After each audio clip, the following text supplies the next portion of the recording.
Okay, so imagine this. You wake up, you have no idea who you are, where you are, and you're millions of miles from home.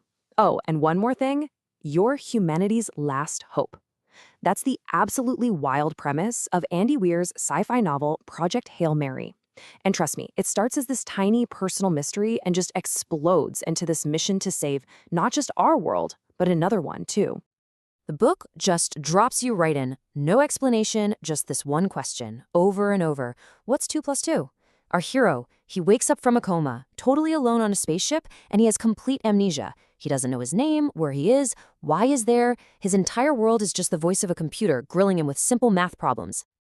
So as little bits of his memory start trickling back in, this personal mystery just blows up into a planetary one. He starts to realize the reason he's out here in the black, it's the biggest problem you can possibly imagine. Our sun is dying. And the culprit isn't what you'd think. It's not a solar flare. It's not some weird natural cycle of the sun. It's life. A tiny microscopic organism they call astrophage is literally eating our sun. It's consuming its energy, breeding like crazy, and it's basically a cosmic infection that's spreading from star to star all over the galaxy. Okay, look at this number, -1.5 degrees Celsius. It doesn't sound like a lot, right? But think about it this way. A similar rise in temperature is what's causing our real-world climate crisis. So a drop like this, it would trigger a full-blown ice age. We're talking worldwide crop failures, mass starvation, the works. This tiny little number, it literally means the end of the world as we know it. So let's just recap the situation here. Humanity's last hope is one guy, light years from Earth, totally alone, and he can't remember his mission, the science he's supposed to know, or even his own name. No pressure, right? So these are the questions just swirling in his head. Where am I? Who am I? And why is everyone else dead? He starts doing these really clever little experiments, like timing a pendulum to figure out the ship's gravity, and bit by bit, he starts to piece it all together. Okay, I'm on a spaceship, I must be a scientist, and I am a long, long way from home. And this is it. This is the mission he can't remember, Project Hail Mary. And the name says it all, right? It's a total long shot, a desperate one-chance attempt to save everyone. See, back on Earth, astronomers noticed that one star, Tau Ceti, wasn't dimming like all the others. So the plan is, well, it's simple on paper, but completely insane in reality. Travel 12 light years just to find out why. Eventually, his name comes back to him, Ryland Grace. And get this, he wasn't some hotshot astronaut. He was a science teacher.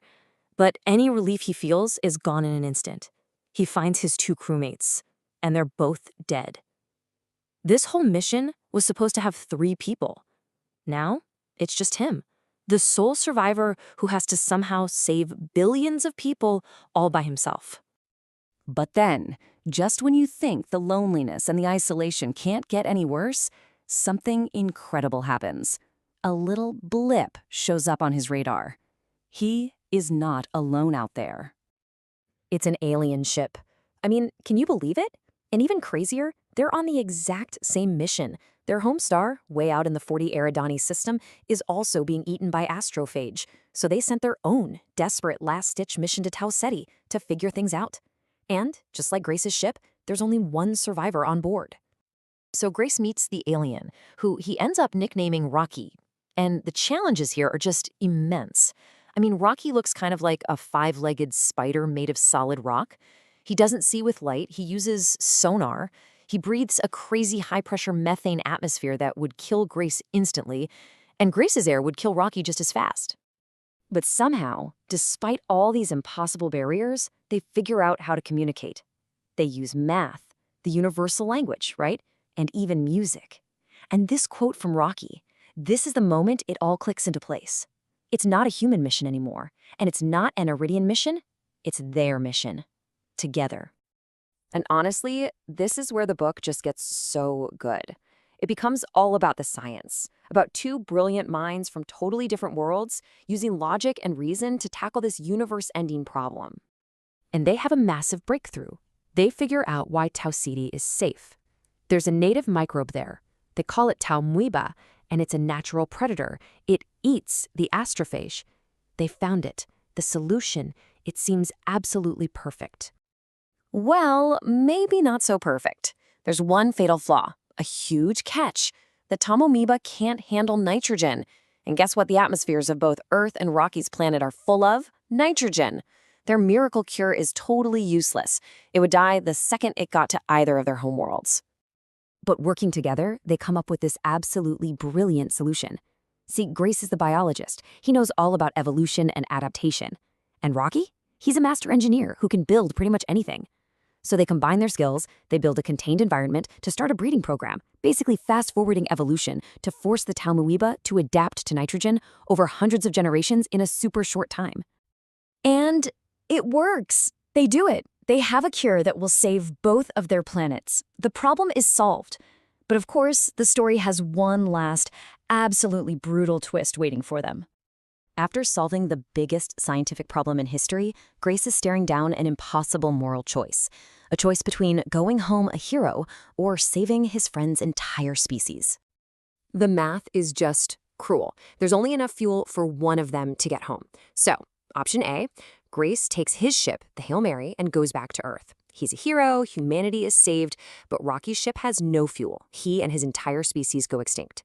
Option B, Grace gives his fuel to Rocky. Rocky gets to go home and save his people, but Grace will be stranded, left to die, all alone, light years from anyone he's ever known. So, he makes his choice. In what has to be the ultimate sacrifice, Grace loads the cure into these small, unmanned probes and just shoots them off toward Earth, hoping they make it. Then, he uses the very last of his fuel to get Rocky's ship moving towards his homeworld, knowing full well he will never, ever see Earth again. So years go by. Grace is living on the Iridian homeworld, and one day, using their powerful telescopes, he gets to see it. The dimming of our sun has stopped. It's actually getting brighter again. The probes made it. His mission worked. Humanity is safe. And the ending is just, it's this perfect, beautiful, full circle moment. Remember how Ryland Grace was a science teacher? Well, he ends up spending the rest of his life doing what he always loved, teaching science. The only difference is, now his classroom is filled with little, curious, five-legged Iridian kids. He saved his own world, but he found a new home and a whole new purpose on another one. And so this story really leaves you wondering, doesn't it? What does it actually mean to save a world? Is it just about saving your own people no matter the cost? Or is it maybe about something bigger? About realizing that in this huge, empty universe, maybe things like intelligence and friendship are worth saving more than just the patch of rock you happen to be from.